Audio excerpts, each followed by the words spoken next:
performing very consistently from 2010 onwards. And 2011 is when I made my test debut. That didn't go really well for me.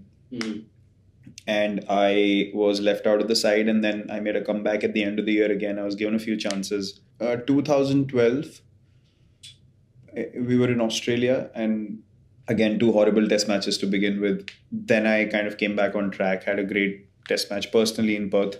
And that was a very tough pitch, a lot of pace and bounce, and a lot of grass on the pitch. And I knew that if I don't perform in this test match, there's no chance I'm going to play the fourth and probably have to go back to first class cricket and find my way up again. So I clearly remember when we left Sydney, where the second test match was, there was a lot of, when you lose two matches badly, test matches especially badly in Australia, the whole environment becomes very tense, and there's a lot of everyone's obviously feeling a lot of pressure. And when it's your first tour to Australia and you see everyone kind of feeling that pressure, as a youngster you feel like, I've got no chance here, right? Because if the whole team is feeling like that, I'm the most inexperienced, so how the hell am I gonna turn this around? And I remember I kind of, in that adverse situation, kind of got a resilience that, hold on, maybe I can be different if I think different.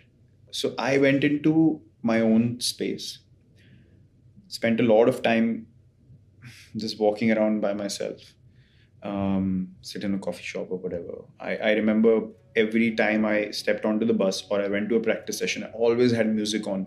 And I kept telling myself, I'd got 8 ODI hundreds by the time. And I kept telling myself, I'm good enough to play at this level. And if I can get 800s in ODI cricket, I can manage this as well. So I kept telling myself, I'm good enough, I'm good enough, I'm good enough.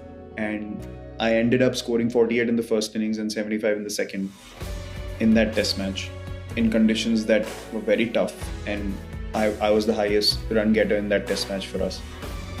So that made me believe that, the power of visualization and believing in yourself is so huge that we never tap into the potential of that fully.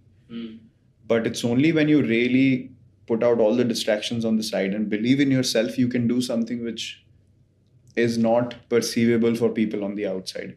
So that was a big lesson for me. And even till today, if any youngster comes into the team, my first chat to them is about the same thing. It doesn't matter whether I've played 100 test matches or whether you've played 2.